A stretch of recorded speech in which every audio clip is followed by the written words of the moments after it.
Pero ayoko sanang umiyak kasi ang pangit ko sa camera, kaya niwasan ko umiyak. Kaya yung mga hindi tira dyan, Diyos ko, pakabait din kayo.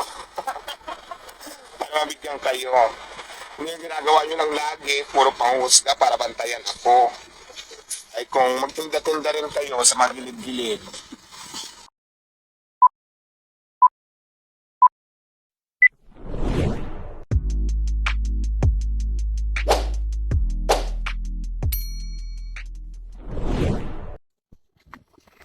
Mga kawaray, welcome to the Wata Vlogs. Ayan, gusto ko lang buksan ibigay sa akin ng customer kong regalo daw niya sa akin. Ano kayang naman ito?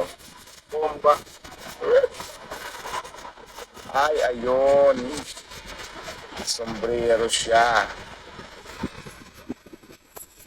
Sombrero. Maganda. Bait naman customer ko, diba? May nabigay sa akin ng mga damit, meron pang cash, meron sombrero, ayan. May mga customer, mga gwapo pa. Customer ko lang sa Diwata Minimart. Ayun yung minimart ko, mga bibili lang sila dito. Ganon kababait ang mga customer ko dito, guys. Kaya yung mga hindi tira dyan, Diyos ko, pakabait din kayo. Para mabigyan kayo. Hindi yung ginagawa nyo ng lagi, puro panghusga para bantayan ako. Ay kung magtinda-tinda rin kayo sa mga gilid-gilid. Tapos, yun. Sige po, salamat. Yun nga, I love it. Sombrerong mahal. Mamahalin siya at saka. Ilaw mo nakabukas na. Nagit siya. Ilaw? Yan o. Dahil.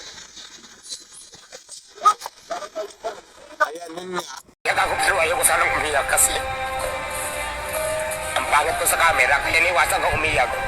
Ayun, yung karanasan sa buhay siguro na parang hirap ibalik. Alam mo yung nangangalakal ako, tapos wala ka namang ginagawang masama. Lahat na ng discrimination na sa akin na, alam mo yung nilalaban ko yung sarili ko.